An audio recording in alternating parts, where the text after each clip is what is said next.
کوئی خاص یقین نہیں رکھتے. اگر انسان کوئی مضر چیز کھا لے،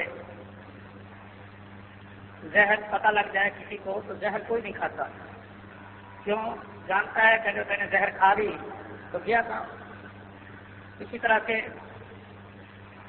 بیمار آدمی، دمے کا مریض باقی چیز ماش چاول وغیرہ نہیں کھاتا. وہ ڈرتا ہے کہ میری رات کیسے گزرے گی، مجھے اس قدر کھانسی آئے گی کہ میرا وقت نہیں گزرے گا. اللہ حال کوئی بیمار اسے پتا ہو کہ اس چیز سے مجھے نقصان ہوگا، وہ اس چیز کو نہیں کھاتا. کیوں؟ وہ جانتا ہے کہ جب میں نے یہ چیز کھا لی تو یہ اپنا اثر دکھائے گی، اس کا اثر لازمن ہوگا، اس لیے وہ اس سے پرہیز کرتا ہے. اور بھی دنیا کے معاملات ہمیں یہ بتاتے ہیں کہ اگر میں محنت کروں گا میرا کام بن جائے گا، اور اگر میں محنت نہیں کرتا تو پھر اس کے بعد کھاتے کروں گا، میرا گزارا نہیں ہوگا. اسی طرح سے اسلام بھی ہمیں یہ بتاتا ہے کہ اگر تم نے گناہ کیے تو گناہوں کی سزا لازمی ہے، آپ ان کا بھی نتیجہ نکلے گا. بات کا تو دنیا میں ہی مثلا زنا کرو، فساد دنیا میں ہی شروع ہو جاتا ہے.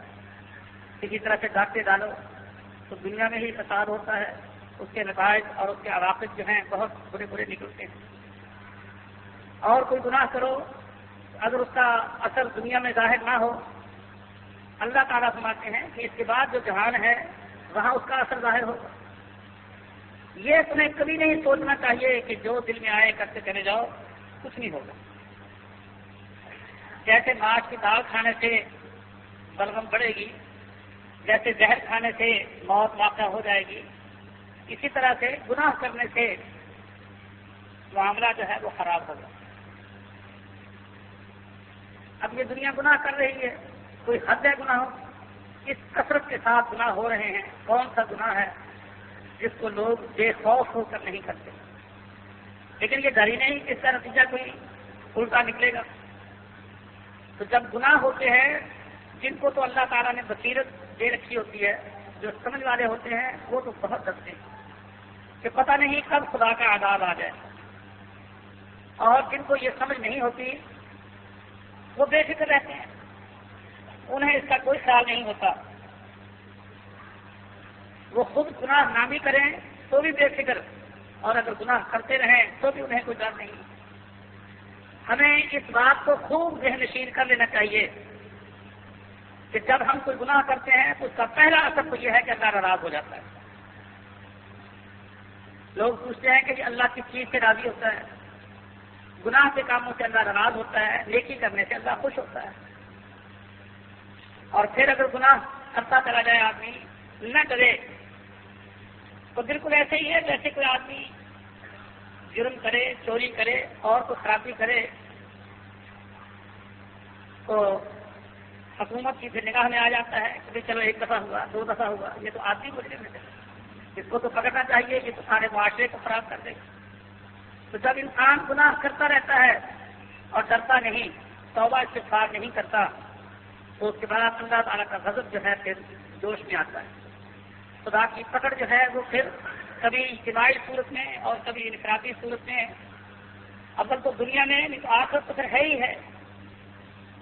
اس طرف سے ہمیں کبھی بھی غافل نہیں ہونا چاہیے. اگر ایمان ہے تو ہمیں یہ سوچنا چاہیے کہ یہ حرکت میں نے کیا کی ہے، اس کا اثر تو لازم نکلے گا. اب نہ نکلے، سال بعد نکلے گا، 2 سال بعد نکلے گا، 4 سال بعد نکلے گا. اللہ تعالیٰ کا قانون مکافات، گناہ کی سزا دینا، گناہ پر پکڑنا، یہ تو اٹل ہے. کہتے ہیں کہ ایک آدمی کسی کیس میں پھنس گیا، قتل کا کوئی کیس تھا اور وہ بالکل سچا تھا، اس نے قتل نہیں کیا لیکن اس کو پھانسی کی سزا ہو گئی. لوگوں نے پوچھا کہ اب تو سچ سچ بتا کہ یہ قتل تو نے کیا تھا. وہ کہنے لگا خدا جانتا ہے میں بالکل بے گناہ ہوں. اب سننے والا یہ سمجھے گا کہ یہ تو پھر بہت ظلم ہوا، یہ تو بڑی بے انصافی ہے، کہ دیکھو بے گناہ ہے، اللہ نے پھر اس کو پھانسی دلا دی. تو پوچھا کہ آخر کوئی بات تو ہوگی، تیرا قصور کچھ تو ہوگا. وہ کہنے لگا کہ اس مقدمے میں تو میں بالکل بے قصور ہوں، البتہ اس سے پہلے میں نے ایک قتل کیا تھا جس کا کسی کو پتہ ہی نہیں چلا۔ اب وہ تو یہ سمجھے گا میں بے قصور ہوں، لیکن اللہ کو جانتا ہے کہ یہ قاتل ہے، یہ خونی ہے، وہ جب چاہے پکڑ لے۔ وہ تو دنیا والے جو ہیں ان کو پتہ نہیں لگا، انہوں نے پکڑ لیا، اصل گرفت تو اللہ کی طرف سے آتی ہے۔ ہمیشہ اس بات کو خوب یاد رکھیے، اگر ایمان ہے تو عمل کر کے آدمی کو دیکھتے رہنا چاہیے۔ اول تو اپنا محاسبہ روزانہ شام کو کر لیں، جب چارپائی پہ بیٹھے سونے سے پہلے۔ بعض دفعہ تو نیند بڑی گہری ہوتی ہے، تھکا ہوا ہوتا ہے، سوچنے کا کوئی موقع نہیں ہوتا، لیکن بسا اوقات آدمی اطمینان سے سوتا ہے تو جیسے اور دھندے اپنے کہ کون سا کام رہ گیا، کس کس کو کیا کیا دیا تھا، کیا کیا لینا تھا، اپنا حساب کتاب جوڑ توڑ سب چیزیں سوچتا ہے۔ ایمان والے کو اس بات پر بھی غور کرنا چاہیے سونے سے پہلے، کیونکہ سونا بھی ایک طرح سے نیند آدھی موت ہے۔ تو آدمی کو ضرور سوچ لینا چاہیے کہ میں نے کیا کیا آج حرکتیں کی، اور اس نظریے سے سوچنا چاہیے کہ جو کچھ میں نے کیا ہے اس کا نتیجہ ضرور نکلے گا، کسی کو پتہ لگا ہو یا نہ لگا ہو۔ اللہ سے تو کوئی چیز پوشیدہ نہیں رہ سکتی، اللہ تو جانتا ہے۔ اگر اب میں نہیں پکڑا گیا تو اس کے بعد ہو سکتا ہے کہ اللہ مجھے کسی اور معاملے میں پکڑ لے۔ تو اس لیے آدمی کو جو ایمان والا ہوتا ہے وہ اپنا حساب خود ہی کرتا رہتا ہے، اور جس کے دل میں ایمان نہیں وہ پھر بے فکر ہے۔ تو اللہ نے اپنے نبی کو یہ قرآن مجید کی جو میں نے آیت پڑھی ہے اس میں یہ سکھایا، اور رب اما ترینی ما یوعدون رب فلا تجعلنی فی القوم الظالمین۔ اے نبی ہمیشہ دعا کیا کر، کیونکہ دنیا میں گناہ بڑے ہوتے ہیں، انفرادی بھی اور اجتماعی بھی۔ اب ہمارا معاشرہ کس قدر بگڑ گیا ہے، کون سا ایسا گناہ ہے جو بڑی کثرت کے ساتھ ہمارے ملک میں نہ ہو رہا۔ بڑے گناہوں میں شرک آتا ہے۔ اب شرک جو ہے یہ تو کوئی برائی ہے ہی نہیں۔ اب ان کو لوگ شرک کو برا نہیں جانتے، شرک کو سمجھتے نہیں کہ شرک کی چیز کیا ہے۔ پھر اس کے بعد بدعات، دوسرے نمبر پر سب سے بڑا گناہ جو ہے وہ بھی چونکہ شرک ہی ہے، قسم ہے، یہ بدعات ہیں۔ پھر اس کے بعد زنا کا معاملہ ہے، قتل کا معاملہ ہے۔ کس کثرت کے ساتھ دنیا میں یہ کام ہو رہے ہیں، لیکن دیکھ لو کوئی ڈر نہیں، کوئی خوف نہیں۔ تو اللہ نے فرمایا تو رب اما ترینی ما یوعدون، اے نبی یہ دعا کیا کر کے یا اللہ اگر میری زندگی عذاب آ جائے، اور آنا تو لازمی ہے، کیونکہ جب اتنی کثرت کے ساتھ گناہ ہوتے ہیں تو خدا کی پکڑ، خدا کی گرفت، اس عذاب کا آنا لازمی ہے۔ رب اما ترینی ما یوعدون رب فلا تجعلنی فی القوم الظالمین، تو اللہ مجھے بتا دیں۔ لیکن اب آدمی کبھی کچہریوں کی طرف نکل جائے، کبھی بازار کی طرف نکل جائے، تو جو منظر وہ دیکھتا ہے اگر اس میں ایمان ہوگا تو اس کو بہت خوف آئے گا کہ دنیا کس قدر غافل ہے، کس قدر دیوانی ہے، اندھی ہو کر لگی ہوئی ہے، اور کوئی ڈر نہیں، اور خدا زندہ دیکھنے والا وہ سب گناہوں کو دیکھ رہا ہے، لوگوں کو ڈر ہی نہیں لگتا۔ آخر عذاب آئے گا تو پھر جو ایمان والا ہوگا وہ ضرور خوف محسوس کرے گا۔ تو اللہ نے اپنے نبی کو یہ بات بتائی کہ اے نبی یہ دعا کیا کرتے یا اللہ اگر میرے دیکھتے دیکھتے میری زندگی عذاب آ جائے تو یا اللہ مجھے ان ظالموں میں سے نہ کرنا، میں دل سے ان کے ساتھ نہیں۔ اور اس سے یہ بات یہ خوب سمجھ لیں کہ جب گناہ عام ہو رہے ہوں دنیا میں تو آدمی کو کوشش یہ کرنی چاہیے کہ لوگوں سے کٹ آف رہے، لا تعلق رہے، ایسے لوگوں کے ساتھ رشتہ ناتا، ایسے لوگوں کے ساتھ اپنی سوسائٹی، ملنا جلنا، اٹھنا بیٹھنا، سیر و تفریح، میل جول، عام تعلقات، بہت کوشش کرے کہ علیحدہ رہے، کیونکہ صرف دعا سے کام نہیں چلتا جب تک آدمی اپنے آپ کو علیحدہ نہ کرے۔ اللہ کے رسول نے ایک فوج بھیجی تو ایک آدمی جو کہ درپردہ مسلمان تھا، مسلمانوں کی فوج کو دیکھ کر بڑا خوش ہوا اور ان سے السلام علیکم کہا اور ان سے ملا. اس کو بڑی خوشی ہوئی کہ مسلمان آئے ہیں. اور کمانڈر جو تھے وہ حضرت اسامہ تھے. وہ یہ سمجھے کہ یہ مسلمان کچھ نہیں ہے، چونکہ اس کے پاس مال بہت ہے، جانور بہت ہے، یہ اپنے مال کو بچانے کے لیے اس قسم کا اظہار کر رہا ہے، ورنہ یہ مسلمان نہیں. انہوں نے اس کو بھی ساتھ کر دیا، قتل کر دیا. پوری لڑائی جو مال غنیمت ہاتھ آنا تھا وہ لے کر مسلمان واپس آ گئے. اللہ کے رسول کے سامنے اس آدمی کا حال لوگوں نے ذکر کر دیا کہ یا رسول اللہ، ایک ایسا آدمی تھا جس نے السلام علیکم کہا اور محبت کا اظہار کیا اور اچھی طرح سے ملا، اس کو بھی قتل کر دیا. تو اللہ کے رسول نے حضرت اسامہ سے کہا، اے اسامہ یہ کیا؟ وہ کہنے لگے یا رسول اللہ، اس نے ڈر کے مارے کلمہ پڑھا تھا اپنا مال بچانے کے لیے، ورنہ وہ کوئی مسلمان نہیں تھا. آپ نے سنا تجھے اس کے دل کا پتہ ہے. جب تو نے اس سے مسلمانوں والا سلام سن لیا تو پھر تو نے اس کو کیوں قتل کیا؟ آپ فرمانے لگے، اے اسامہ اب یاد رکھ، قیامت کے دن اس کا ذمہ دار تو ہوگا، کیونکہ ہیڈ آف دی اسٹیٹ تو رسول اللہ صلی اللہ علیہ وسلم تھے. جیسے مثلا جو بھی بات ہو ملک میں کہیں بھی ہو، سر تو آئے گی وزیر اعظم کے یا صدر کے. ساری ذمہ داری تو اللہ کے رسول پر آنی تھی. تو اللہ کے رسول حضرت اسامہ کے سامنے کہنے لگے، اے اللہ تو گواہ رہ، میں اس شعر سے بالکل بری ہوں. حالانکہ کام مغالطے میں ہوا ہے، انہوں نے قصداً جان بوجھ کر ایک مسلمان کو قتل نہیں کیا. علاقہ بھی کافروں کا ہے اور احتمال بھی زیادہ تر یہی ہے کہ اس نے ڈر کے مارے کلمہ پڑھ لیا ہوگا یا السلام علیکم کہہ دیا ہوگا. لیکن کہ ایک مسلمان کا ناحق قتل، جبکہ بظاہر یہ بات معلوم ہو گئی کہ وہ السلام علیکم کہہ رہا ہے. اللہ کے رسول کے دل میں کتنا خوف ہے کہ اللہ کے رسول کہتے ہیں یا اللہ تو گواہ ہے، میرا اس سے کوئی قصور نہیں. اور حضرت اسامہ پر اس کا اتنا اثر ہوا، وہ کہتے ہیں کہ میں اس قدر نادم ہوا، مجھے اس قدر تکلیف اور پریشانی ہوئی، میں کہتا تھا کاش کہ میں مسلمان ہی آج ہوتا کہ یہ واقعی میں سرے سے ہوتا ہوں. جس طرح سے اللہ کے رسول نے ناراضگی کا اظہار کیا اور بیداری کا اظہار کیا، تو اندازہ کریں کہ حالانکہ کوئی کبھی قصور نہیں، لیکن اس کے باوجود اللہ کے رسول جن کی نگاہ دل کو صحیح دیکھتی تھی، کتنا خوف اور کتنا ڈر محسوس کرتے ہیں کہ ہماری اس غلطی کی وجہ سے اگر خدا کا عذاب آ جائے تو پھر یہ تو ٹھیک نہیں. اور بلکہ حدیث میں آتا ہے، جنگ بدر کا نام تو سب نے سنا ہوگا.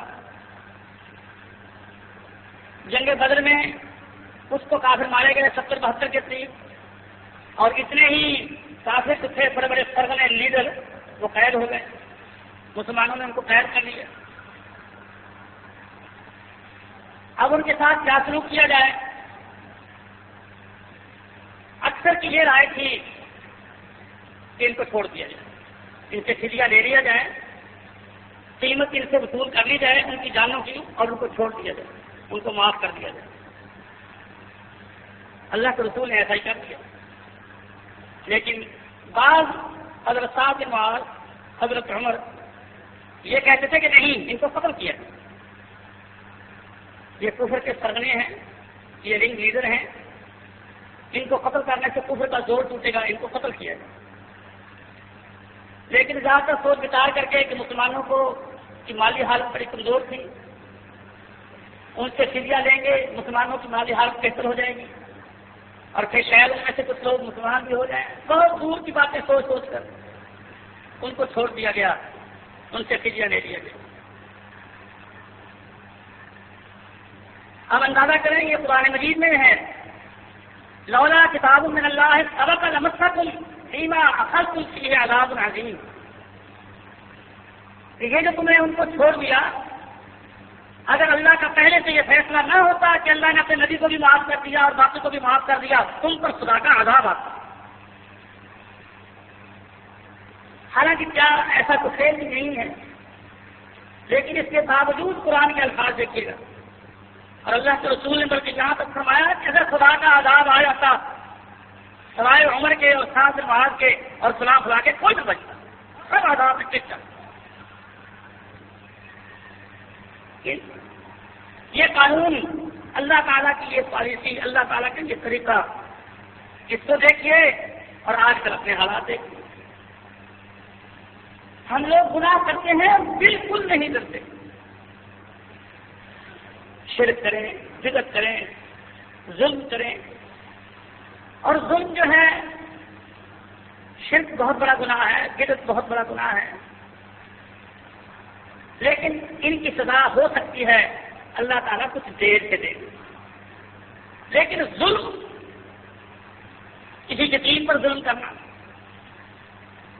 کسی بیوہ پر ظلم کرنا، کسی کمزور پر ظلم کرنا، کسی کا مال قطع کر لینا، کسی کی زمین تباہ لینا، کسی کی عزت خراب کرنا، اپنی طاقت کو استعمال کرتے ہوئے دوسرے کی کمزوری سے ناجائز فائدہ اٹھاتے ہوئے، یہ گناہ ایسے گناہ ہے کہ خدا کا عرش کانپ جاتا ہے۔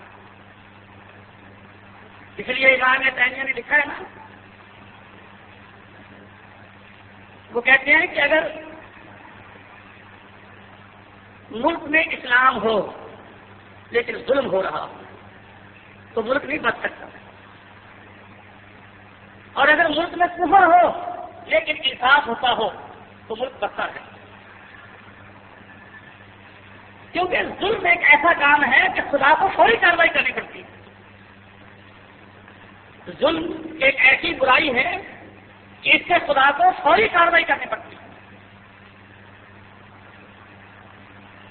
ظلم سے لوگوں کے ذہنوں میں یہ بات آتی ہے، مثلا ایک بیچارہ بے گناہ، بے قصور، کمزور تھا، غریب تھا، اس پر ظلم ہو اور سارے حیران ہو، ہائے ہائے ہائے اتنا بڑا ظلم، اور کچھ نہ ہو،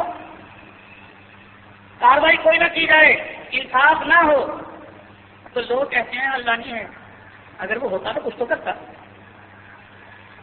جب اس نے کچھ بھی نہیں کیا اور اتنا بڑا کام ہو گیا تو اس کا مطلب ہے کہ خدا کا ایک نام ہی نام ہے، کچھ نہیں ہے، خدا ہے ہی۔ اس لیے اللہ تعالیٰ کو ظلم کے بارے میں فوری کارروائی کرنی پڑتی ہے، لیکن ہمارا معاشرہ اس قسم کا ہے کہ ہمیں ڈر ہی نہیں لگتا۔ اور یہ میرے بھائیوں، اسے خوب یاد رکھو، اچھی طرح سے ذہن نشین کر لو، توجہ سے سن لو۔ اگر گناہ کرنے کے بعد، خاص طور پر ظلم کرنے کے بعد آپ کو ڈر نہیں لگتا تو آپ سمجھ لیں کہ آپ پکے ٹیٹنٹ دوست تھی۔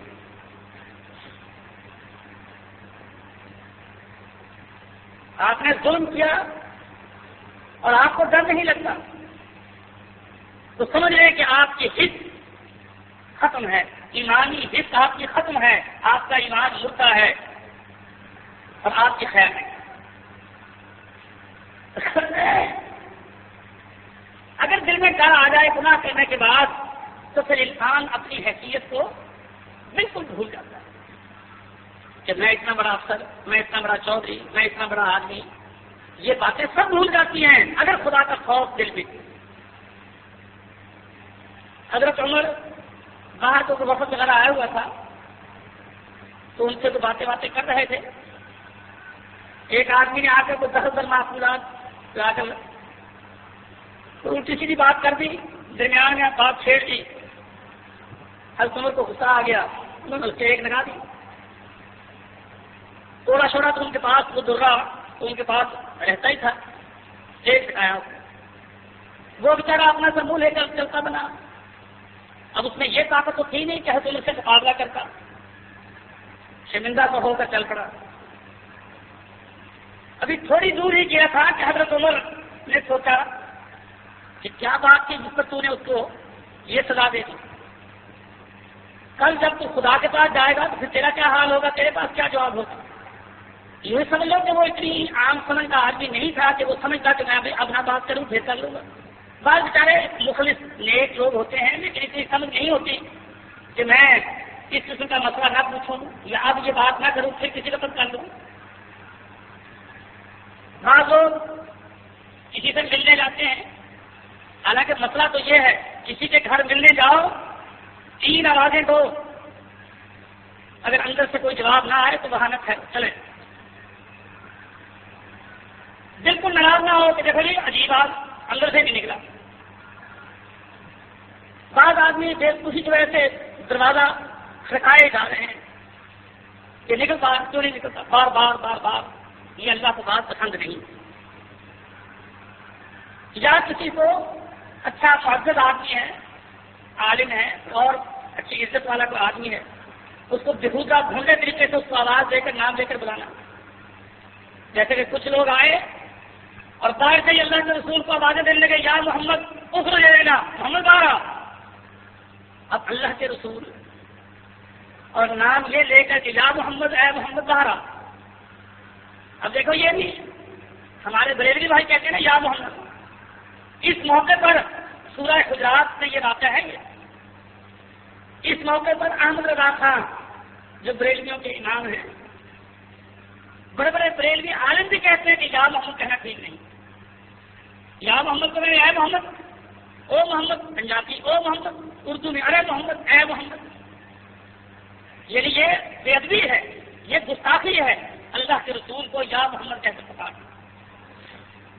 اور اللہ نے قرآن میں بھی یہ بات کہی ہے کہ ان کو چاہیے تھا کہ اطلاع کروا دیتے اور انتظار کرتے جب اللہ کے رسول باہر تشریف لاتے تو آپ سے بات کر لیتے. اب آوازیں دینا، دروازہ توڑنا، چلنا ہی نہیں، مل کر ہی جانا تھا، کچھ ہو جائے. یہ سب بد اخلاقی کی باتیں ہیں، بے ادبی کی باتیں ہیں، ناراضگی کی باتیں ہیں. لیکن بات بے سمجھ ہوتے ہیں. اب اس آدمی نے یہی کام کیا نا کہ حضرت عمر سے کوئی بات پوچھ لی، حالانکہ موقع نہیں تھا. حضرت عمر کو غصہ آ گیا، انہوں نے ایک لگا دی. وہ چلا گیا. جو ہی وہ گیا حضرت عمر کا دماغ ٹھکانے آیا. انہوں نے کہا یا عمر تو نے اس کو اس کی بے سمجھی کر تو نے اس کو یہ سزا دی، کل کو جب تو خدا کے دربار میں جائے گا تو کیا جواب دے گا؟ سب بھول گئی اپنی امیری کہ میں امیر المومنین ہوں، میں خلیفہ ہوں. اور اس کے پیچھے گئے وہ جا پکڑا، کہنے لگے کہ جیسے کوڑا میں نے تیرے مارا تھا یہ کوڑا میرے مار دے. اب یہ اندازہ کرے نا یہ اس سے کیا سبق ملتا ہے کہ ان کا ایمان زندہ تھا. وہ سچ مچ یہ سمجھتے تھے کہ اللہ کے دربار میں پیش ہونا ہے اور وہاں کوئی چیز چھٹی نہیں رہے. اللہ کے رسول صفحے وغیرہ درست کرتے تھے تو آپ نے چھڑی ایک آدمی کی لگائی، اس کے پیٹ پر چھڑی یوں چوک کی لگی. آپ نے کسی موقع پر کہا کہ نہیں جس کسی کو مجھ سے کوئی تکلیف پہنچی ہو یا مجھے معاف کر دے یا مجھ سے بدلہ لے. وہ کھڑا ہو گیا کہ آپ نے فطرے درست کرتے کرتے یوں لکڑی لگائی اور میرے یہاں پیٹ پر لگی تو میں اس کا بدلہ لوں. اب دیکھیں اللہ کے رسول اور پھر حاکم وقت، ایڈمنسٹریٹر، کمانڈر، ٹریننگ دینے والے سارے عہدے موجود ہیں. آپ نے یہ نہیں کہا کہ نہیں بغمت چپ رہو. آپ نے فوراً کہا ہاں تجھے حق ہے تو بدلا دے. تو وہ کہنے لگا کہ آپ نے جب میرے چھڑی لگائی تھی میرا پیٹ ننگا تھا، اب میں کیسے چھڑی لگاؤں؟ آپ کا پیٹ آپ کا کپڑا ہے.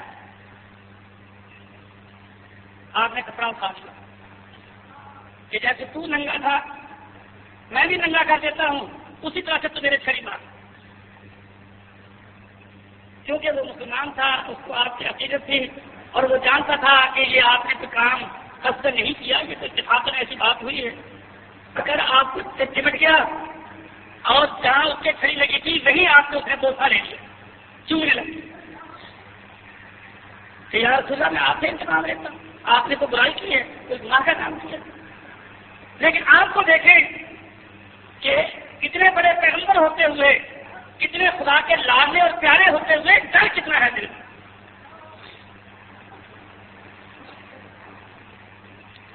اور ہمارے ہاں اب یہ دیکھ لو، اللہ میرا رحم کرے، عورتیں آتی ہیں کہ مولوی صاحب میرے خامن کو سمجھائیں، بڑا مارتا، بڑا ظالم۔ کسی طرح سے اور لوگ آتے ہیں اور آ کر جی وہ آپ کا حدیث ہے، مجھے تو کھا گیا۔ تو آپ سوچتے ہیں ہو اہل حدیث اور غاصب ہو، ڈاکو ہو، لٹیرا ہو، جب اسے خدا ہی یاد نہیں تو اہل حدیث کیا ہے؟ کچھ بھی بیکار تھا۔ میرے بھائیوں، خدا کا ڈر، خدا کا خوف، یہ سمجھ رہا ہے کہ خدا مجھے دیکھ رہا ہے اور مجھ سے ہر چیز کا حساب لے گا، یہ اصل ایمان ہے۔ اور خدا کی طرف سے غافل ہو جانا، آنکھیں بند کر لینا، اور خصوصاً کاروباری لوگوں کو تو، جن کو لوگوں سے ڈیلنگ کرنی پڑتی ہے، ان کو تو بہت زیادہ خیال رکھنا چاہیے، بہت زیادہ خیال رکھنا چاہیے، کیونکہ اللہ جب حساب لے گا وہاں قبضے تو ہمارے کچھ نہیں ہوگا۔ آپ نے کسی کے کسی بہانے سے پیسے مانگ لیے دنیا میں، تو آپ اس کو پیسے دے کر راضی کر سکتے ہیں، یہ لے بھائی تیرا اتنا حساب بنتا تھا لے لے، لیکن وہاں جا کر پیسہ تو آپ کے پاس تو ہوگا نہیں، وہاں تو آپ کو اپنی نمازیں دینی پڑیں گی، وہاں تو آپ کو اپنے روزے جو ہیں وہ برباد کرنے پڑیں گے، وہاں آپ کو اپنا حج، اپنی زکات، اپنے اور بڑے بڑے نیکی کے کام جو ہیں وہ برباد کرنے پڑیں گے۔ اور حدیث میں آتا ہے کہ آپ نے ایک دن پوچھا، کیا میرے صحابہ تمہیں پتا ہے مفلس کسے کہتے ہیں؟ مفلس چنانچہ اللہ تعالیٰ نیکیاں دے گا۔ اب آپ اندازہ کر لیں، آپ کے پیسے جو میں نے نہیں دیے اور میری نماز، یہ نماز آپ کو ملے گی۔ آپ نے کسی کا 100 روپیہ رگڑ دیا، کسی کا 200 روپیہ رگڑ دیا، اب چلے گئے، آگے پہنچ گئے، وہاں کون سا سکہ چلے گا، کون سی چیز چلے گی؟ نیکی۔ ایسے دے، ایسے زیادہ ہے نہیں، اچھا نماز دے، اللہ اسے کہے گا بدلہ تیرا پورا ہو گیا، وہ کہے گا یا اللہ پورا ہو گیا۔ فرمایا بعض بدقسمت ایسے ہوں گے بڑے بڑے لوگ کہ ان کی ساری نمازیں ختم، سب روزے ختم، سب نیکیاں ختم، لیکن مظلوم جن پر اس نے ظلم کیا ہوگا ابھی باقی ہوں۔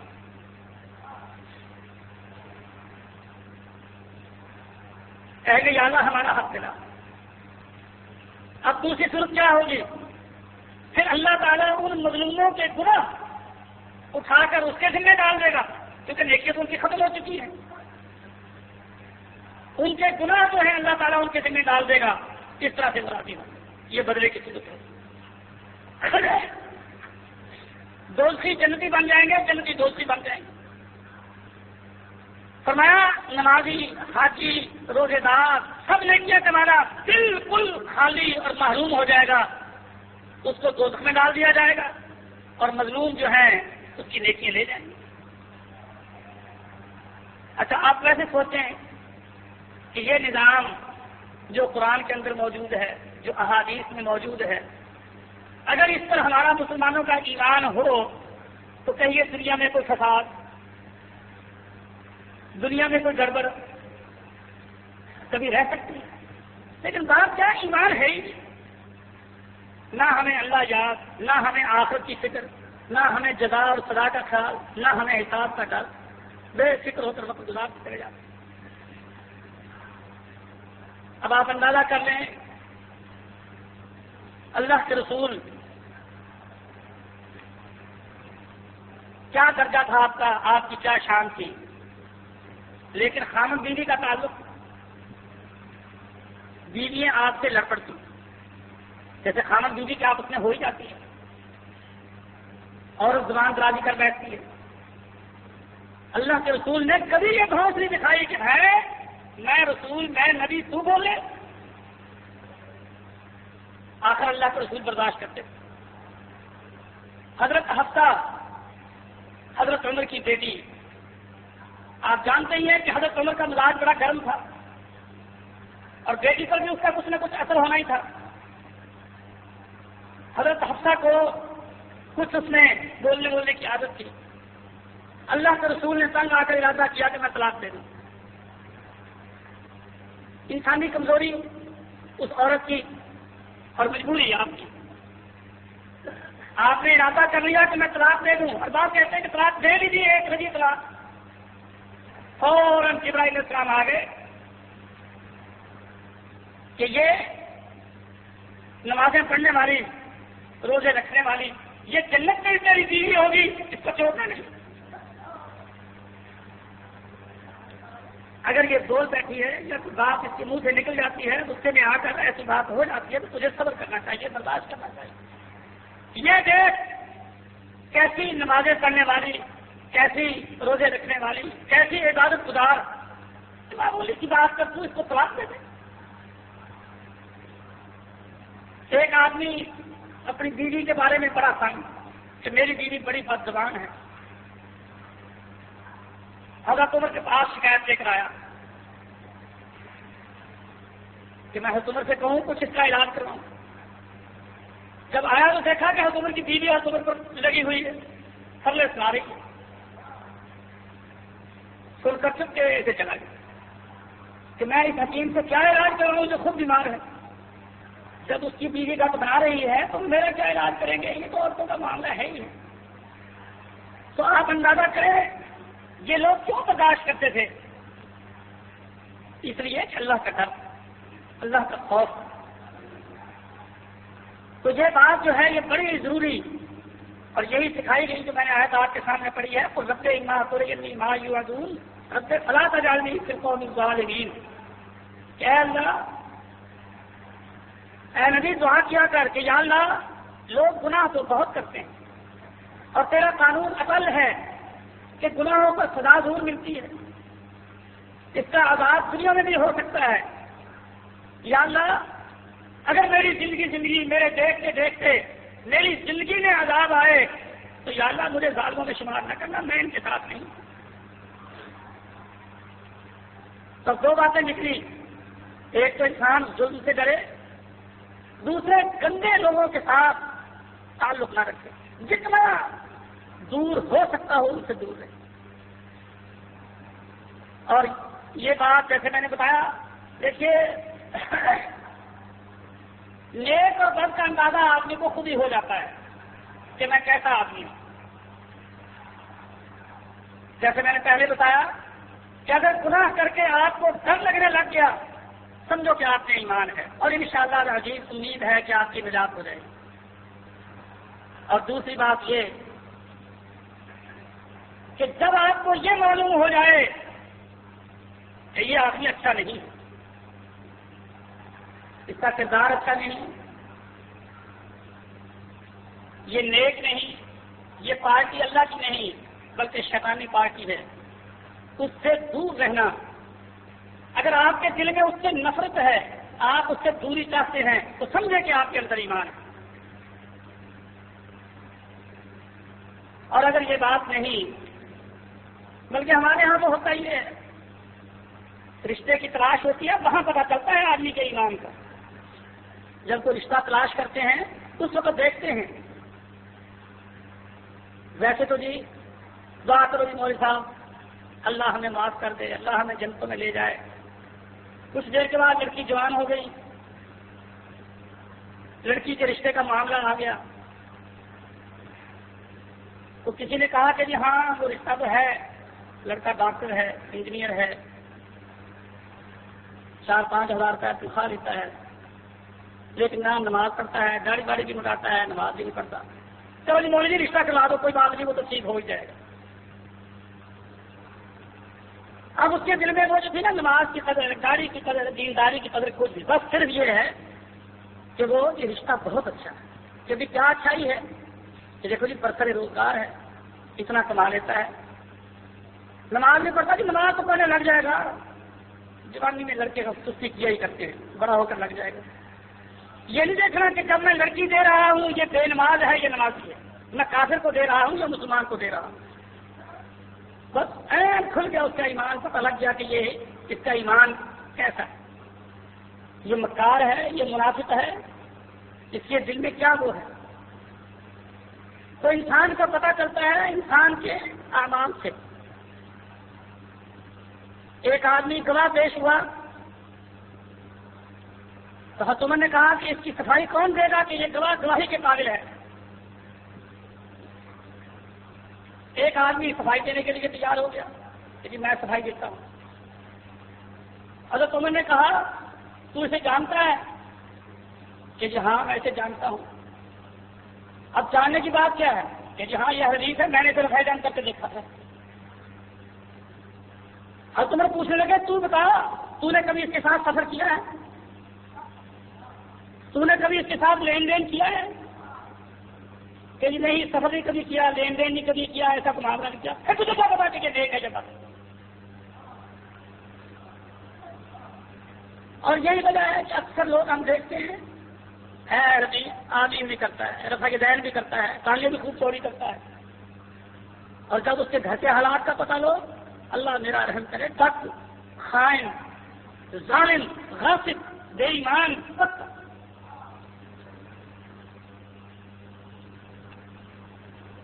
میرے بھائیوں یہ تو لوگوں میں جاہلوں میں مشہور ہے کہ بس کسی نے زندگی میں ایک بھی نماز پڑھ لی ہو جنتی. اصل میں ہمارے ذہنوں میں حساب کا تصور ہی نہیں ہے,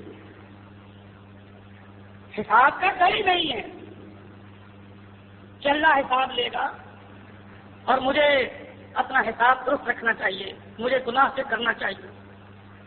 میں نے آپ کو بتایا تھا حضرت عبداللہ بن مسعود نے کہا کہ جس سے کبھی گناہ ہو جائے وہ گناہوں کو یوں سمجھتا ہے جیسے ایک چٹان جو آگے کو بڑی ہوئی ہو اور اس کے گرنے کا ہر وقت احتمال ہو.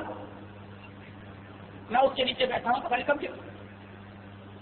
جب آپ گناہ کر چکے آپ کو چین نہ آئے کہ پتہ نہیں کب اس سے خدا پکڑ لے. اب آپ اندازہ کریں اللہ کے رسول کیا گناہ کرتے تھے, لیکن اس کے باوجود اللہ کے رسول فرماتے ہیں میں 100 مرتبہ استغفر اللہ پڑھتا ہوں روز. استغفر اللہ, اللہ نہ تیری بخشش, اللہ تیری معافی, اللہ معاف کر دے, اللہ معاف کر دے, اللہ معاف کر دے. ڈر خدا کے حساب کا, خدا کی پکڑ کا. اللہ کسی سے نہیں ڈرتا. ایک آدمی کسی صحابی سے کہنے لگا کہ مجھے کوئی حدیث سنا تاکہ میرا ایمان درست ہو جائے. اس نے کہا سن, پھر توجہ سے سن کہ اللہ کی شان یہ ہے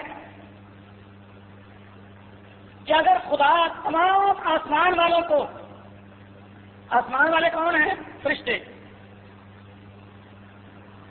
اگر خدا تمام آسمان والوں کو, تمام زمین والوں کو, نبی ولی سب کو اٹھا کر دوزخ میں ڈال دے تو اللہ پھر بھی ظالم نہیں.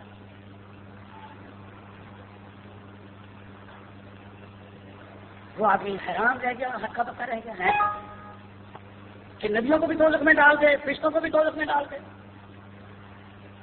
اس نے کسی اور سے پوچھا کہ مجھے کوئی حدیث سنا تاکہ میرا ایمان درست ہو. اس نے بھی یہی سنائی, لیکن یہ نہ کہا کہ میں نے یہ بات اللہ کے رسول سے سنی ہے. ایک دو جنہوں نے یہ بات بیان کی انہوں نے بات تو بیان کر دی, لیکن یہ نہ کہا کہ یہ بات اللہ کے رسول نے کہی. وہ پوچھتا رہا 1 سے 2 سے 3 سے. پھر کسی اور صحابی سے پوچھا, اس نے کہا میں تجھے وہ بات سناتا ہوں جو میں نے اپنے کانوں سے اللہ کے رسول سے سنی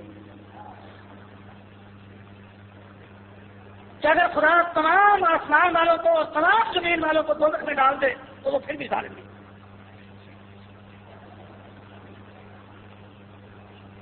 اب آپ بتائیے بریلیوں کا ایمان بھی کبھی درست ہو سکتا ہے؟ جو کہے گی ولی جو چاہے کر دے, نبی کا پتو ویسے ہی اللہ عاشق ہے, نبی معشوق اللہ عاشق, کیوں نہیں کر سکتا, دم نہیں مار سکتا. یہ خدا کی قدرت, اس کی طاقت, وہ ڈرتا نہیں ہے. اللہ نے قرآن مجید میں کہا یا نساء النبی, اے نبی کی بیویوں سن لو, تم محمد صلی اللہ علیہ وسلم کی بیوی ہو.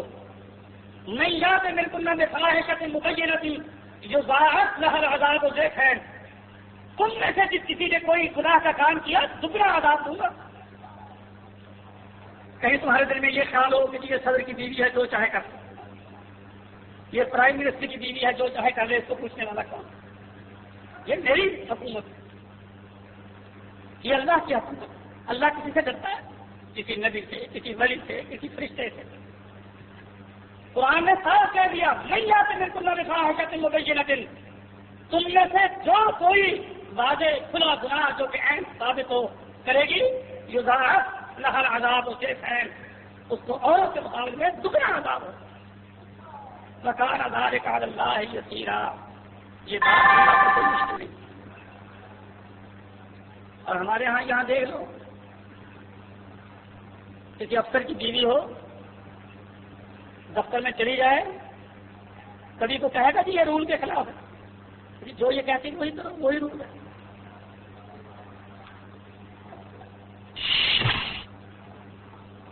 اور ادھر دیکھ لو، حضرت علی سے حضرت فاطمہ نے کچھ مانگا، یا حضرت علی نے ہی اپنے کیشیئر سے کہا، انہوں نے کہا کہ تو جو ادھار لے رہا ہے بیت المال سے، تجھے پتا ہے کہ تو کل تک زندہ رہے گا، میں تجھے بیت المال سے کیسے ادھار لے سکتا ہوں؟ میرے بھائیوں، یہ چیزیں اس سے کہانیاں تو بن کر رہ گئی ہیں، عملاً یہ باتیں ختم ہو چکی ہیں۔ اس کی وجہ کیا کہ ایمان گیا، اور ایمان جو ہے زندہ ہو تو ایمان ہے، اگر مر جائے تو ایمان نہیں۔ اگر احساس ختم ہو جائے تو اسے ایمان نہیں کہتے۔ ایک تو ہمیں آمنت باللہ ہے، اب دیکھو نا یہ ہمارے بچوں کو جو بتایا جاتا ہے، اور مولوی تو کہتے ہیں آمنت باللہ وملائکتہ، میرا بھی اللہ پر ایمان ہے۔ اب اللہ پر کیا ایمان کہ ہے؟ یہ دنیا میں کون نہیں مانتا کہ اللہ ہے؟ اللہ پر ایمان کے یہ معنی ہرگز نہیں ہے کہ اللہ ہے، یہ تو ہندو بھی مانتا ہے کہ اللہ ہے، کافر بھی مانتا ہے کہ اللہ ہے۔ اللہ پر ایمان کے معنی یہ ہے کہ وہ حی ہے، وہ قیوم ہے، وہ حساب لے گا، وہ پوچھے گا، وہ دیکھتا ہے۔ کوئی کام اس کی منشا کے خلاف، اس کی مرضی کے خلاف کرنا اس کو غضب میں لانے والی بات ہے۔ گناہوں سے خدا ناراض ہوتا ہے، نیکی کی یہ ایمان کے معنی ہے۔ ایمان کے معنی مطلق یہ کرنا کہ یہ ہے۔ اب دیکھو نا، کسی سے پوچھ لو کہ تیرا نبی پر ایمان ہے کہ جی ہاں، توبہ توبہ، اب کیا ایمان ہے؟ اب کیا میں نے ایمان کیا کہ ہے؟ محمد صلی اللہ علیہ وسلم اللہ کے رسول تھے۔ میرے بھائیوں، اس کہنے سے ایمان نہیں ہوتا۔ محمد رسول اللہ کہنے سے کہ محمد صلی اللہ علیہ وسلم جو آئے تھے وہ اللہ کے رسول تھے، یہ مان لینے سے یہ ایمان نہیں ہے۔ ایمان کیا ہے کہ آپ یہ سمجھیں کہ محمد صلی اللہ علیہ وسلم اللہ کے رسول تھے جو مجھے پیغام دے سکے۔ اگر میں ان کا پیغام مان لوں تو میں نے اسے مان لیا، اگر میں نے اس کا پیغام نہیں مانا تو میں نے کوئی نہیں مانا۔ اپنے دل سے پوچھ کر دیکھیے، اللہ کے رسول کیوں آئے تھے؟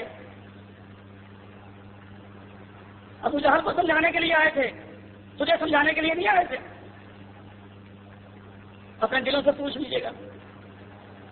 اب جو آدمی داڑھی منڈاتا ہے، جو آدمی نماز نہیں پڑھتا، ظلم کرتا ہے، وہ کہے جی محمد رسول اللہ، ہم اس سے پوچھیں اس کے کیا معنی ہیں کہ جی محمد صلی اللہ علیہ وسلم اللہ کے رسول تھے؟ ارے تھے کہ ہیں؟ اب دیکھو نا، جاہلوں میں یہ کہ جی وہ اب بھی زندہ ہے، حالانکہ یہ میرے بالکل غلط ہے۔ وہ پہلے بھی رسول تھے، اب بھی رسول ہیں، زندہ نہیں ہے۔ محمد صلی اللہ علیہ وسلم، محمد رسول اللہ کیا معنی؟ کہ محمد صلی اللہ علیہ وسلم اللہ کے رسول ہیں، پہلے بھی رسول تھے، اب بھی رسول ہیں۔ اور اگر کوئی یہ سمجھے کہ جی وہ پہلے تو رسول تھے ابو جہل کی طرف، حضرت عمر کی طرف میری طرف تو نہیں آئے. اگر آپ یہ سمجھیں کہ محمد صلی اللہ علیہ وسلم میری طرف آئے ہیں اور یہ پیغام مجھے دے کر گئے ہیں اور ان پیغاموں کو ماننا میرا فرض ہے تو محمد رسول اللہ آپ کا ٹھیک ہے, یہ کلمہ آپ کا سچا ہے. اور اگر آپ فارغ البال فارغ اور محمد رسول اللہ پڑھ لیں, ان کی باتوں پر عمل کرنا, ان کے پیغام ان کو سننا, اس کے مطابق زندگی کو ڈھالنا, زندگی کو بنانا یہ نہیں, تو محمد رسول اللہ جھوٹا ہے.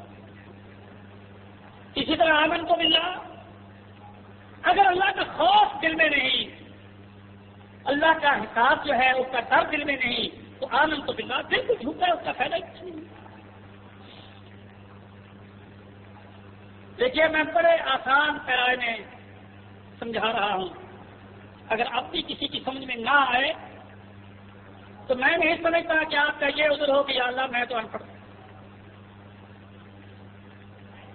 میں تو مولوی تھا, میں تو ان پڑھ. اسی لیے میرے بھائیوں, کوئی ان پڑھ ہو, کوئی پڑھا ہوا ہو, خدا کے پاس جا کر بچ نہیں سکتا. کیوں؟ آمن تو باللہ, اللہ میں تجھے مانتا ہوں. کیا مانتا ہوں؟ کہ تیرا حکم عدل, تیرا حکم فائنل, تیرے حکم سے بڑھ کر کسی کا حکم نہیں. اور اگر یہ بات نہیں تو آمن تو باللہ بالکل جھوٹا. میں محمد رسول اللہ اس پر ایمان رکھتا ہوں. اگر محمد صلی اللہ علیہ وسلم کی ایک ایک بات پر وہ عمل کرتا ہے, بس لگتا جہاں تک اس سے ہو سکے, تو محمد رسول اللہ سچا, ورنہ محمد رسول اللہ جھوٹا. تو آپ اس بات کو دیکھیں جو میں نے دعا آپ کو سکھائی تھی, اور یہ قرآن مجید کی دعا ہے جو اللہ نے اپنے نبی کو سکھائی. حدیث میں آتا ہے کہ ایک دفعہ صبح کی نماز کے لیے آپ اٹھے ہوئے تو پہلے سے تھے, تہجد پڑھتے رہے, پھر آپ کو کچھ اونگ سی آ گئی. اس اونگ میں اللہ کے رسول نے اللہ کو دیکھا. خدا نے کہا اے محمد صلی اللہ علیہ وسلم, فرشتے کس بارے میں جھگڑ رہے ہیں؟ یہ جو بحث ہو رہی ہے فرشتوں میں, تجھے پتا ہے کہ فرشتے کیوں جھگڑتے ہیں؟ اللہ کے رسول نے کہا یا اللہ مجھے تو کوئی پتا نہیں, اور آپ کو پتا نہیں کیا ہے جب تک وہی نہ آئے. ہمارے ہاں تو یہ ہے نا کہ ہمارے بریلوی بھائیوں نے یہ عقیدہ مشہور کر رکھا ہے, جی آپ تو ماں کانا ماں یقون, سب چیزوں کا علم تھا, آپ سے تو کوئی چیز نفی نہیں تھی. اللہ نے پوچھا فیما تقسم الملأ الاعلی, آپ نے فرمایا کہ میں نہیں جانتا, مجھے نہیں پتا. پھر اس کے بعد جب اللہ نے پردہ ہٹا دیا, آپ نے وہ منظر خود دیکھا کہ فرشتے بیٹھے ہوئے ہیں اور بحث ہو رہی ہے, گفتگو ہو رہی ہے, اور اس مسئلے پر گفتگو ہو رہی ہے. جب اللہ نے وہ سارا منظر سامنے کر دیا, پھر پوچھا کیا محمد فرشتے کیوں جھگڑ رہے ہیں, کیا بات ہے, کیا بحث ہو رہی ہے؟ اللہ کے رسول نے فرمایا کہ یا اللہ وہ کفارات کے بارے میں جھگڑ رہے ہیں کہ کون سا عمل کر لے آدمی تو گناہ معاف ہو جائے. گناہ عمل کا اللہ اتنا ثواب دے گا. ایک فرشتہ کہتا ہے, دوسرا کہتا ہے نہیں اس سے بھی زیادہ دے گا. یا اللہ یہ بحثیں ہو رہی ہیں. پھر اس کے بعد اللہ تعالیٰ نے فرمایا کہ میں تجھے ایک دعا سکھاتا ہوں, اس دعا کو خود بھی یاد کرنا اور اپنی امت کو بھی سکھانا, وہ بھی یاد کرنا. اور وہ جو دعا سکھائی اس نے, یہ مشکات میں موجود ہے, اللہم انی اسألک فعل الخیرات وترک المنکرات وحب المساکین. یا اللہ میں تجھ سے مانگتا ہوں, سوال کرتا ہوں کہ مجھ سے نیکیاں کروایا کر, مجھ سے اچھے اچھے کام ہوں, میں نیکیاں کیا کروں. وترک المنکرات, اللہ مجھے برائیوں سے بچا کہ برائیاں میں چھوڑ دوں. جس چیز پر تیرا انکار ہو جائے, جس کو تو نہ پسند کرے, میں وہ کام نہ کروں. وحب المساکین، اور غریبوں کی محبت میرے دل میں ڈالو۔ اور آپ نے دیکھا نہیں، ہم میں سے جو ذرا کے دفتروں میں دیکھتے ہیں کلرک کیا ہوتا ہے، بلا کیا حیثیت ہے کلرک کی، اگر کبھی چپراسی کرسی پر بیٹھ جائے، ہائے ہائے ہائے ہائے، کلرک اچھا ہے، سب تمیز ہے جو ہماری کرسی پر بیٹھ، اس کو سمجھتے ہیں کہ جیسے پیدائشی فرق ہے بولنے والے سے۔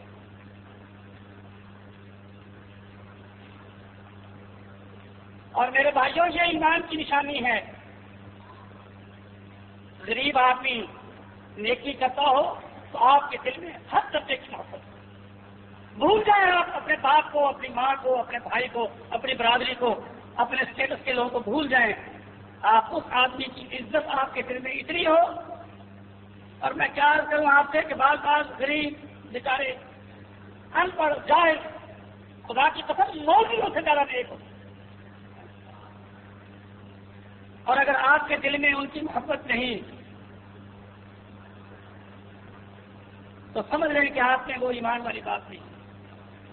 دیکھو نا، جب اللہ اپنے نبی کو یہ دعا سکھا رہا ہے، وحب المساکین، یا اللہ مسکینوں کی، اور مسکین جسے کہتے ہیں جو بجھا بجھا سا رہے، اس میں وہ شوقی چلنا پڑنا، تنگ دست رہتا ہے، غریب ہے بیچارہ، اس کی محبت اگر تیرے دل میں ہے، کس وجہ سے کہ دیکھ یہ مجھ سے زیادہ نماز پڑھتا، مجھ سے اچھی نماز پڑھتا ہے، میں تو کئی دن مسجد میں نہیں آتا، یہ دیکھ لو کتنی دور سے پابندی کے ساتھ آ کے نماز پڑھتا، یہ نہ دیکھا کہ کیا غریب ہے، آپ کے ذہن میں اس کی غربت نہ آئے، آپ کے ذہن میں اس کے پھٹے پرانے کپڑے نہ آئے، بلکہ اس کی یہ خوبی آپ کے دل میں آئے کہ دیکھو کیسا پکا نماز، آپ اس کی قدر کریں، آپ اس کی عزت کریں، آپ اس کا لحاظ کریں اور اس کی عبادت کریں۔ اور حدیث میں آتا ہے، سن لو، فرمایا جس دعوت میں کسی غریب کو نہ بلایا جائے اس دعوت میں نہ جایا جائے۔ غریبوں کو اپنے دعوتوں میں بلایا گیا، اب غریبوں کو اپنے دعوتوں میں بلایا کر اللہ خوش ہوتا ہے، اللہ راضی ہوتا ہے، اور ہم نے تو بالکل فرق ایسا بگاڑ رکھا ہے، ایسا فرق پیدا کر رکھا ہے کہ حد ہی ہو گئی۔ تو وہ شیخ صاحب لکھتے ہیں نا کہ بادشاہ نے بڑے بڑے عالموں کی دعوت کی،